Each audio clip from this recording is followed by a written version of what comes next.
lalo na mga karaniwang tao. So sa kasalan, may pagkain, may mga mainumin, may sayawan, isang malaking pahinga mula sa napakahirap na pamumuhay ng mga tao. Weddings are for merrymaking, weddings are for happiness. John 2:3, naubos ang alak. Kaya't sinabi ng ina ni Jesus sa kanya, anak, wala na silang alak. So maliit siguro ang budget o sobrang daming tao ang dumating basta't kulang ang alak. At ano ibig sabihin niya? No wine means happiness would be significantly diminished. Mawawala sila ng masarap na inumin, pampasaya sa halakhakan, pampasigla sa mga sayawan. Wala na. So ano, uwian na. Biglang malalagot ang kasiyahan, mapapawi ang panandalian man lang na pahinga at balik sila sa kanyang tedious, hardworking lives. Kaya napansin agad ito ni Nanay Mary, pumunta siya kay Jesus, wala na silang alak. There is an unsaid, do something. Kailangan matuloy ang party. Kailangan hindi mo na mag-uwian. Kailangan ang kaligayahan ay malubos. Kawawa mga tao. Babalik na naman sila sa kanyang mga napakahirap na pamumuhay. John 2:4-5. Jesus replied, Mother, my time hasn't come yet. You must not tell me what to do. Mary then said to the servants, do whatever Jesus tells you to do. Sabi ni Jesus, ipaubaya na lang po ninyo sa akin ito, ginang. Ako na ang bahala dito. Pero sabi ni Maria sa kanyang mga kasamahan doon, mga katulong, mga utusan, kung ano man ay paggawa sa inyo, gawin ninyo. So, Nanay Mary believed that Jesus would willingly do something to keep, to extend, and to heighten the people's happiness. This is the first recorded intercession. It was not something that many people would consider profound or religious or heavenly. It was to do something about the wine that suddenly ran short of supply. John 2:6. At the feast, there were 6 stone water jars that were used by the people for washing themselves in the way that their religion said they must. So may mga tapayan dong bato, tulad ng mga tapayan dito sa Pilipinas noong nakaraang mga panahon, pinupuno ito ng tubig, panghugas nila sa kanilang mga kamay, sa kanilang mga paa, sa kanilang mga mukha, bago sila magsimula ng mga ritual at mga dalangin, tulad ng ginagawa ng mga Muslim hanggang sa ngayon. Naguhugas sila. Ritual washing. Ang mga ito, sabi ng Tagalog version, ay nakalaan para sa paghuhugas ayon sa ritual ng mga Hudyo. So may mga tapayan doon, pero ang gamit doon pang relihiyoso. Hindi sila common mga jars. Sila ay para sa religious purpose at nakalaan sila para doon lamang. Kaya dito sa okasyon na maraming tao, maraming mga kailangan ng tubig, mga panghugas, mga iinumin, mga nakataob yung mga tapayan, hindi ginagamit sa ganitong mga activities. So nandun daw at merong malalaking tapayan mga nakataob doon. John 2:7-11. Jesus told the servants to fill them to the top with water. Kailangang punuin. Sabi ni Mary sa servants, sundin niyo ako nagpagawa sa inyo. At sabi ni Jesus, punuin ninyo, umigib kayo ng tubig at punuin niyo ang mga banga na ito hanggang umapaw. Sinabi ni Jesus sa mga tumutulong doon, punuin ninyo ang tubig, ang mga banga. At pinunungan nila ang mga banga na halos mag-umapaw. Pagkatapos sinabi niya, kumuha kayo ng kaunti at dalhin nyo sa namamahala ng handaan. Dinalhan nga nila ang namamahala at tinikman nito ang tubig na naging alak. Hindi niya alam kung saan ang galing yun, subalit alam yan ng mga sumalok ng tubig.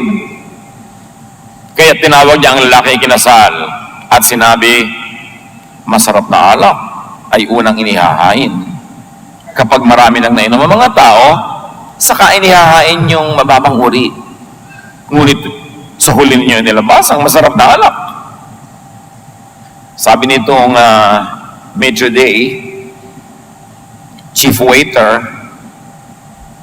kakaiba kayo ha, sikat kayo ha. Yung iba, yung konting mamahaling alak, yun ang una. Para gutom pa yung mga tao, uhaw pa, sensitive pa sa lasa, ma-appreciate yung mahal na alak. Pero pag medyo nakakalimot na, sumasaya na, nabubusog na, hindi na nila mapapansin yung quality ng alak. Doon yung inilalabas yung mumurahin. Pero kayo ha, mas may ilalabas pa pala kayong mas masarap. Nasa panghuli pala ang mas masarap pa. Humanga yung tumikim. Pinapatikim sa kanya bago i-serve, parang sa mga handaan ngayon, pag sa restaurant o ikaw yung host, papatikim muna sa'yo nung waiter kung ikaw yung parang magbabayad ng dinner. Sa'yo muna ipapatikim yung wine kung approve mong i-serve. So inapprovean at sabi niya, kahanga-hanga, superior wine.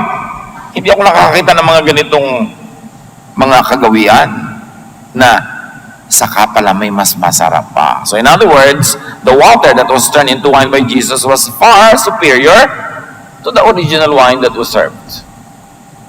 Ang nangyaring ito sa Cana, sa Galilea, ang unang himalang ginawa ni Jesus. Sa pamamagitan nito, inihayag niya ang kanyang kaluwalhatian at naniwala sa kanya ang mga alagad niya. Unang himala, unang intercession, unang pakiusap, alak. Many religious people would want something more profound, more spiritual, more symbolic or meaningful. But this is precisely the message of the story. Ano ang mga lessons na immediately ay napakadaling mapulot sa kwentong ito? Making and keeping people happy, giving people pleasurable enjoyment, making life delicious was Nanay Mary's concern and object of intercession.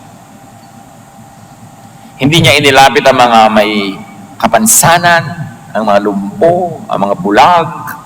Hindi niya inilapit ang political situation ng bansa. Hindi niya inilapit ang mga kasalanan ng mga prostitute. Ang inilapit niya, sabi niya, wala nang alam, dapat magkaroon. That making life delicious is a noble and godly intention. Na hindi ito dapat masamain tulad ng ginagawa ng mga maraming relihiyoso ngayon. Bawal sumaya kasi maka-Diyos ka. Can you imagine that this was the first intercession that Mary did and this was the first miracle that Jesus did, and it was about extending a party? That making and keeping people happy was what Jesus did. And it is what Jesus does. Kaya sabi ng 1 John 10:10, a thief comes only to rob, kill, and destroy, which is the work of Satan. I came so that everyone would have life and have it in its fullest. At sabi sa Tagalog, magkaroon sila ng buhay na masaganang lubos. So ang pagnanakaw ng kaligayahan, kasaganaan, kasiyahan ay gawa ni Satan, which sadly is gawa ng maraming relihiyoso sa mahabang panahon. Tanggalan ng happiness, tanggalan ng pleasure, puro pagtitiis, puro pagtitika, puro pagtitimpi, puro pagpapahirap sa sarili, paghampas sa sarili, pagsasakripisyo, pagpapagutom sa digestive system, ang naging master trabaho ng religion. Taliwas na taliwas sa unang himala ni Jesus at sa unang inilapit ni Nanay Mary kay Jesus. So Nanay Mary's intercession with Jesus was for the people's common pleasure. Call it vulgar pleasure if you must. It was for the people's practical well-being and not for some mechanical religious ritual. And to think na ang ginamit sa paggawa ng alak ay mga banga na pangrelihiyon lamang. That was very, very revolutionary. It was a big, big statement. The jars were for the use in religious ritual, but they were used to make wine. What a transformation Jesus was introducing into the spiritual life of the people. Kung may mga conservative doon, ma-offend. Banal na ba nga? Hindi pwede. Parang nung araw sa maraming mga conservative churches, kahit ng mga Bible-based evangelical churches, hindi ka pwedeng gumawa ng ibang performance doon sa may harapan kasi yun ay banal na dako. Ang pwede lang mangyari doon, choir and message. Hindi ka pwede mag-present ng mga play, mga creative presentation, lalo dance. No, no, no, no, no! Kasi nga, ina-equate nila ang kabanalan sa ganong uri ng konserbatismo. Another lesson, the miracle was obtained by Mary's belief in Jesus. Meron siyang paniniwala kay Jesus that Jesus' heart is kind and that Jesus' power could do what was needed. The miracle was obtained by Mary's stubborn faith. Hindi ko alam kung bakit napakarami mga born-again Christian, binabaliwala si Mary. Minsan nga, ini-ignore pa at impolite pa sila whenever they mention her. Of course, you should worship only God and you should pray only to God, but Mary should be respected. She was the mother of the Lord, at least in earthly terms, and she was always right in her dealings with Jesus. Well, nearly always right. But it was Mary's stubborn faith. Kasi sabi ni Jesus, Ginang, sa akin yun na iwabaya yan. At sa English nga, mas prangka. Do not tell me what to do. But Mary insisted. Sabi niya, sundin niyo ha, kung ano ipapagawa sa inyo. It was stubborn faith. And the miracle was obtained by Mary's clear instruction to the servants. Nakahanda ang puso niya na magkakaroon ng himala. Kahit sa simula ay parang hindi tinanggap yung sinasabi niya, anong malay natin kung isa lang pala yung test or pagsubok ng kanyang pananalig. Pero sabi niya, kung ano man ipagawa sa inyo, gagawin ninyo. And the miracle was obtained by the servants' faithful obedience, first to Mary, but for Mary, for them to obey Jesus. Hindi si Mary lamang ang sinunod nila, yung sabi ni Mary, nasundin nila ang ipapagawa ni Jesus. So at the end of the day, si Jesus talaga yung masusunod. And it was the servants' faithful obedience to Jesus when Jesus said, fill the jars with water. Hindi madaling sundin ng utos ni Jesus to fill the jars with water. Unang-una, umaandar na yung pagtitipon. Saan ka kukuha ng tubig? Sa balon. Malayo yun sa bahay nila. Hindi ka naman basta magbubukas lang ng gripo, lalabas na yung tubig. Iigibin yun. Malalaki mga banga, pupunuin mo. At ang bilin pa, dapat umaapaw. So, magkatrabaho na naman sila. Tapos na dapat yung preparation nila eh. Nanonood na sila nung nangyayaring party, nakikikain-kain na rin siguro sila. Tapos magkatrabaho na naman sila, but they obeyed. So as you can see, the miracle was obtained by teamwork. The request of Mary, the stubborn faith of Mary, the obedience of the servants, and Jesus' power. All of that worked together to turn water into wine. But not only that, to turn religious jars into jars of happiness. Hindi lang tubig ang binago, yun ding banga na bago ang kanyang purpose. So isang magandang lesson sa atin mga kapatid is do a Nanay Mary. Be sensitive to people's lack, to people's needs. May isang nanay, isang babae na nakabukas ang mata niya sa pangangailangan ng mga bisita. Maaaring ang kamag-anak nila doon yung lalaki, kaya mas responsible sila sa ikabubuti ng pagtitipon. But she was sensitive to the people's needs and to the practical needs of the people. This is Jesusness in action. Hindi ka lang basta nalilibang sa kasiyahan. Nakikiramdam ka kung anong kulang sa kapwa. Kung anong kailangan pa nila. She was sensitive to the people's lack and needs.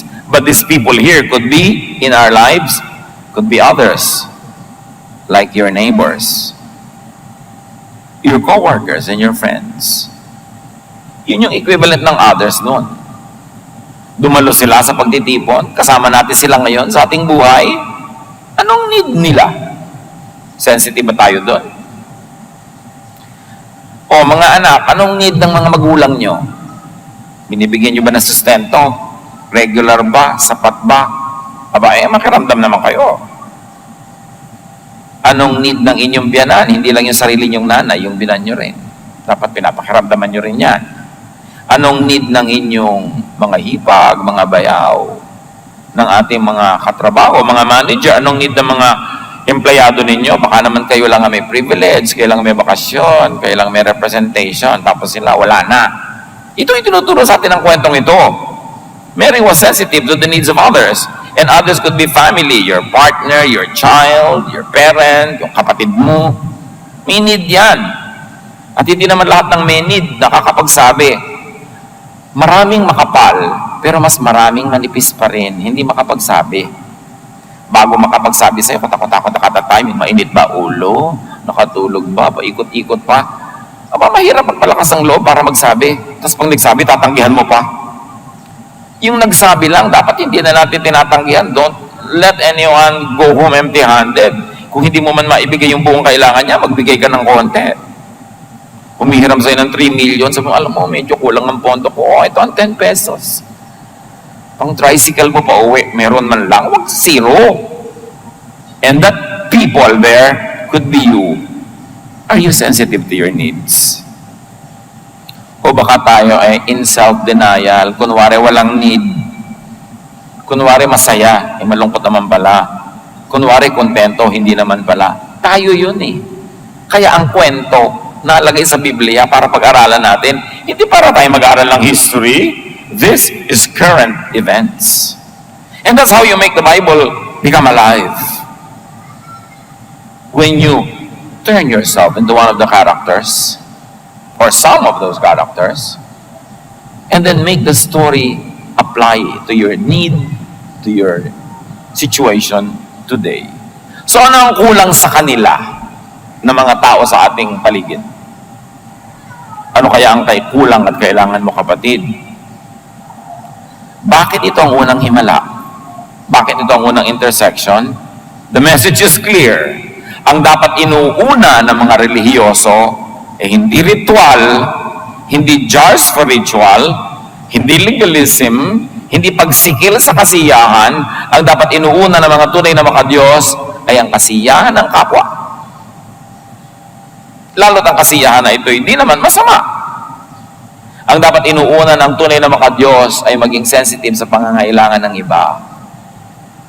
Hindi yung laging pilipit na nga yung tao, needing na nga, pagkatapos pipigayin mo palalo sa dami ng mga hinihingi mong kontribusyon at abuloy. Paano ka naging sensitive nun? Sensitive ka sa tao. Yun ang dapat unang effect sa atin ng ating pananalig, ng ating pananampalataya. Hindi yung sisikilin mo sila, kundi hahabaan mo pa ang kanilang kaligayahan at kung kinakapos ay gagawa ka pa ng paraan para sila sumaya. Dumating si Jesus para magpasaya ng tao, hindi para magpalungkot. Dumating si Jesus para bigyan tayo ng bagong kahulugan ng pagiging anak ng Diyos. And of course, believe in Jesus. Believe that Jesus wants people, that Jesus wants you happy. It will inform your spirituality. It will frame your mindset. Kung alam mo from the beginning that the first miracle of Jesus was to make people happy. To extend a party. To turn cold jars into jars that dispensed happiness. To bring heaven down to earth, thy kingdom come. A kingdom that is full of life, a kingdom that is full to the brim, umaapaw sa kasiyahan. Not to demonize enjoyment and not to demonize happiness when it is not against God's basic moral law. So like Nanay Mary, look at the world and look at others through that frame of faith. What frame of faith? That Jesus wants people happy. That God the Father wants Jesus to be an instrument of happiness. That Jesus was sent to make our lives full and meaningful. To to add, not to take away from life. And like Nanay Mary, pray in that frame of faith. Bakit nakiusap si Mary kay Jesus? At bakit ipinilit niya? Nananalig siya na yun naman talaga ang puso ni Jesus eh. So you pray according to God's will. And when we pray according to the will of God, He hears us. That's why that water became wine. And remember this, yung mga lampas na sa langit na kabanalan, pray even for just wine. Yun nga ang unang intercession eh. Yun ang unang himala. Ibig sabihin, hindi yun maliit na bagay. At hindi yun masamang bagay. Ang masamay, nagkalasing-lasing ka na, nanakit ka na ng tao, nakapatay ka na, nag-drive ka, nakasagasa ka, yun. But wine, table wine for enjoyment, that supplemented the taste of food, that allowed people to converse, have something to sit around and talk among themselves. That was the first miracle. There is nothing you can do about it. It's the first miracle. Kaya dapat yun ma-appreciate. Inspire and move others in that frame of faith. And like the servants, work in that frame of faith. Kasi yung servant niya, bakit naman tayo i-give? Bakit natin doon pupunuin itong mga ceremonial jars? Wala naman seremonya. Wala namang ritual. Bakit natin pupunuin ng tubig ang ritual jars? Huwag na lang, nakakapagod. But no. Against their own reason, they believed in the higher reason, first of Mary, then of Jesus. Sabi ni Jesus, di gawin natin. Naiintindihan man natin o hindi. Siya ang may sabi, di gawin. And then, kaya sila ang unang nakasaksi ng himala. Hindi naman alam nung master of the feast na tubig lang yun na naging wine eh. Sinong nakakaalam? Sila na umigib. Alam niyo kung sinong nakakakita ng himala ng Diyos? Sinong nakakapagpatunay ng kabutihan ng Diyos? Yung mga nagtatrabaho, yung mga naglilingkod, yung mga sumusunod. Kasi nakikita nila na ang ginagawa nila is turned into wine. Halimbawa, yung mga volunteers natin na gumagawa ng mga medical mission, dala-dala nila konting gamot, konting benda, konting ganito. Pero nakikita nila yung himala. Oras na nagpagamit sila sa Panginoon, nadala nila sa mga may sakit, yung nangyayaring kaligayahan sa mga pinuntahan nila, yung paggaling ng mga may sakit, at yung pagbabagong loob nila, naaalala nilang mahal sila ng Diyos, may ginagamit ng Diyos sa mga instruments para sila ipuntahan at mahalin, nakikita nila yung mga himala. Kaya ganun din yung mga singer, yung mga dancer na pagka sila ay nagbibigay ng papuri sa Panginoon na galing sa puso, and with their high heart, they see how people are blessed, how people are edified, and because inigib nila yung tubig, nagtrabaho sila, naglingkod sila, kita nila yung himala. Ganun ang mga Bible study teachers. Ganun ang lahat ng naglilingkod. Sila ang nakakakita kung paano pinagpapala ng Diyos yung otherwise very mundane work nila. Na kung ginawa nila para sa iba, hindi naman magiging ganun ang talab. Gusto mong makita ang Diyos na naghihimala? Be like those servants that fetch the water. Yung mga iba doon, yung nag-enjoy, hindi naman nila alam yung nangyaring himala eh. Yung mga uminom, beneficiary sila pero hindi nila alam ang nangyaring himala. Ang nakaalam, yung naglingkod. At syempre si Mary. Nasa isang sulok siguro siya na nagpapasalamat sa Diyos. May ngiti sa kanyang labi, sinabi niya, ay salamat, tuloy ang ligaya nito aking mga kabarangay na bukas balik na naman sa pagsasaka, sa pagkakarpentero, sa paglilinis ng mga kung ano-ano, sa paglalaba, at least humaba-haba ang kanilang ligaya at pahinga. At hindi ba sabi ni Lord, come to me all of you who are tired and heavy laden, and I'll give you rest. Na ang pagbibigay ng pahinga sa katawan, sa isip, sa damdamin, sa puso, is high religion. Hindi mahahabang dasal, hindi mga usok-usok at mga kampana, hindi mga paghahampas sa sarili at mga pagdurusa, kundi pagpapasaya sa tao. Yun ang kalooban ng Panginoon. Sabi niya, I came that you might have life and have it to the full. Bakit mo lang naging born again Christian ka? Lalo kang lumungkot, lalo kang nasikil, lalo kang nagjeta, para ka ng skeleton, ka-fast every day. Pag umuulan, di ka na nababasa. Hindi ka natamaan ng patak ng ulan sa kapayatan. Yung bang gusto ni Jesus para sa'yo? Yun siguro ang gusto ng mga religious leaders. Dapat hinihiwalay natin kung ano talaga yung turo ni Jesus. Kaya pag binalikan mo yung Bible, magtataka ka, bakit yan ang first miracle? Yung iba nga hindi pa yung tinuturo eh. Sabi na, huwag natin ito ituro. Baka mga tao mag-enjoy. Kaya nga nandiyan yan eh. Para natin pag-aralan. At isang magandang leksyon is to do something to help people be happy and stay happy. Counselor ka, may humihingi sa'yo ng payo. Anong ending ng payo mo? Para ba siya sumaya, lumaya, lumuwag ang buhay, o papayuhan mo lang na lalo siya magpaapi, lalo siya magpahirap sa sarili, magpasensya na lang na magpasensya habang buhay, magpenitensya at magdusa. So pagka ganun kang klaseng counselor, kawawa ang counseling mo. Lahat ng lumapit kay Jesus, umuwing masaya. Dapat ganun ang talab ng ating ministry sa mga tao. So do it yourself as Jesus did, and intercede and help as Mary did. Talaga naman nag-intercede siya eh. At lahat tayo pwede mag-intercede. Ngayon, gusto niya mag-intercede para sa mga tao, huwag niyo na sabihin kay Mary na, Mary, pray for us. Ikaw na mag-pray. Ba't mo pa siya uutusan? Nananahimik na nga siya eh. Ang mga tao kasi walang ginawa kundi utusan si Mary, pray for us. Sabi niya, bakit ako pinag-pray mo? Ba't di ka mag-pray? Kailangan pa dumaan talaga sa akin yan? 1 billion people praying to me 24/7. Paano ba ako magpapahinga?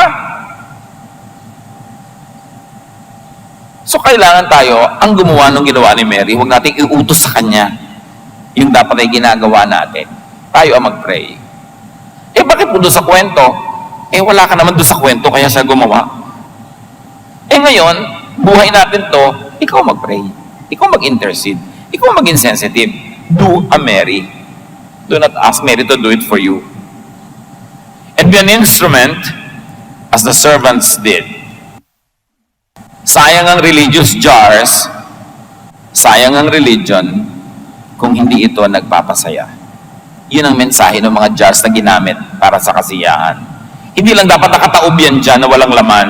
Dapat ay umaapaw. Pumupunta sa tao yung kasiyahan na gustong-gusto ng Diyos na ibigay sa kasiyahan. And of course, do something to help people and help yourself to be and to stay happy. Jesus wants you happy. And then turn water into wine by first recognizing the need. The need for wine, which really means the need for happiness. Recognize the need, the importance of happiness in people's lives.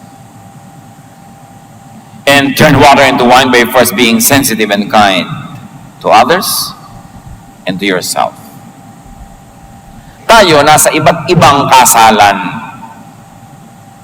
Pero pareho rin yun. May mga taong nandun na may mga kailangan, kaya nga sila umattend doon eh, kasi gusto nilang kumain.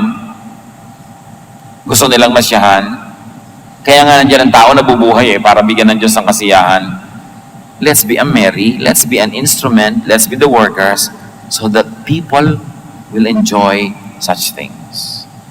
Para tayo blessings sa iba. Hindi naman, nung nakita ni Mary ang wine, sabi niya, it's a sin. Hindi ah.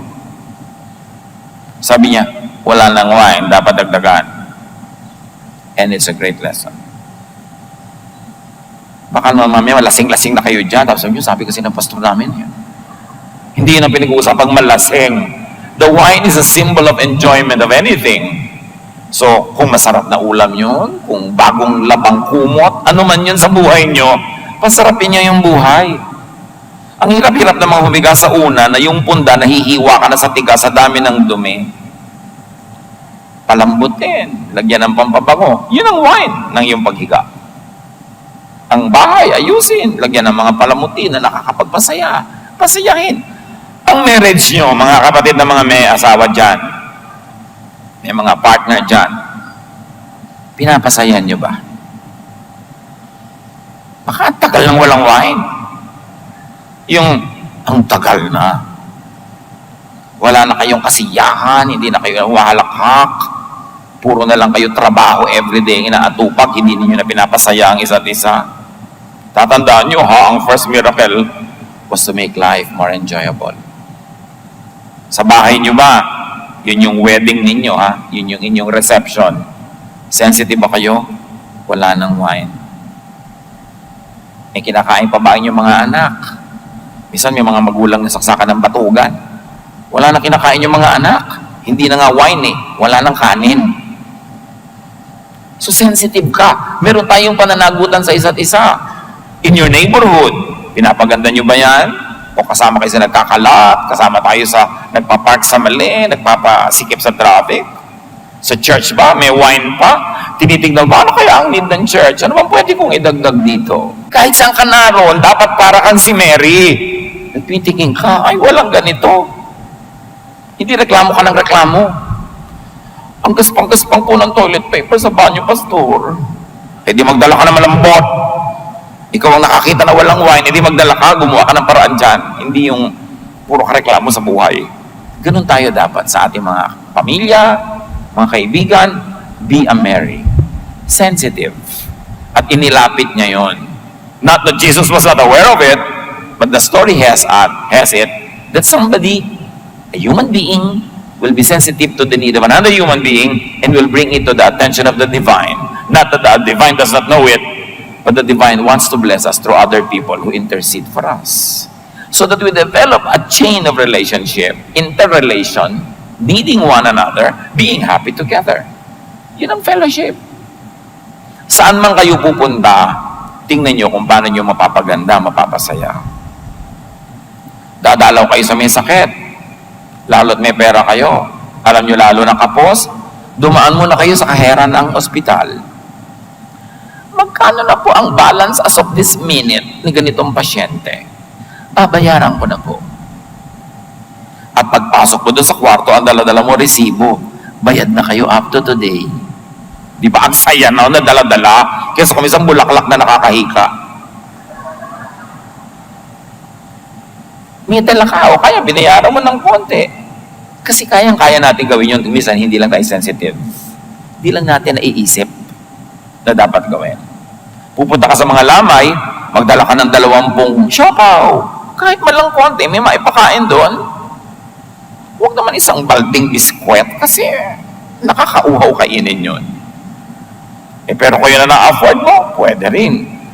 Kung gusto natin mga kapatid, wherever we go, we can be a blessing. Dispenser of blessing. At ang makikita mong himala, ganito. Ang Diyos pala, pag may ginagawa kang little, pinaparami niya talaga. Parang yung bata na binigay niya yung konting tinapay niya at konting isda, ang dami na pakain, just because He was willing to give it. Pag willing tayo, marami tayong makikitang himala. At tulad nga ng itihitiin natin, the jars were originally meant for just religious ritual, but now they were used for practical purposes na nagpapasaya. Jesus was turning the old religious jar into a new spiritual jar, containing and dispensing the new and superior wine of God's love, kindness, and generosity. Revolutionary ang mensahe ni Jesus. Hindi masaya ang Diyos sa langit sa sitwasyon ng mga tao sa lupa at sa pagpapahirap sa kanila ng kanilang mga relihiyon. Kaya pinadala si Jesus para ituwid ang baluktot, liwanagan ng madilim, pasayahin ang mga anak ng Diyos. Jesus was turning religious ritual jars into a spiritual instrument of love, of mercy, of tenderness, and love. And Jesus was turning ritualistic religion into a practical movement of love. And remember, as if this is not obvious, that was the first miracle. Yun ang panganay na himala na dapat should inform all other spiritual realizations. It was very highly symbolic. Not to mention that it was also very practical. So a lesson for us is to turn religion into a useful and functional tool in satisfying practical daily needs of people. Ibaba ang langit, dalhin sa lupa. Kaya itinuro ni Jesus na dalangin, mapasa amin ang kaharian mo. Masunod ang loob mo dito sa lupa, gaya ng nasusunod yun sa langit. Hindi pinagpray na dalhin niyo po kami sa langit. Matagal pa yun. Ang prayer, mapa sa amin ngayon na ang kaharian nyo. Masunod dito ang inyong mga patakaran, ang inyong mga katuruan, di para na rin kaming nasa langit pag naging ganon. Yan ang kahulugan ng panalangin. Thy kingdom come, thy will be done on earth as it is in heaven. Hindi sinabing bring us to heaven, but bring heaven down to us. And it happens when there are people like Mary, like the servants, and of course, by the power of Jesus. James 1:27. Ang relihiyon na dalisay at walang dungis sa harap ng ating Diyos at Ama ay ito: pagtulong sa mga ulila at sa mga byuda sa kanilang kahirapan. Ang tunay daw, dalisay, sakdal, malinis, kaibig-ibig na relihiyon ay pagpapaginhawa sa mga nahihirapan, pagpapasaya sa mga nalulungkot, pagpapakain sa mga gutom, pagpapalaya sa mga bilanggo, pagpapaluwag ng dibdib ng mga nasisikipang huminga, pagpapasaya sa tao. High religion yun. So share, teach, articulate, and exhibit your faith through acts of kindness and consideration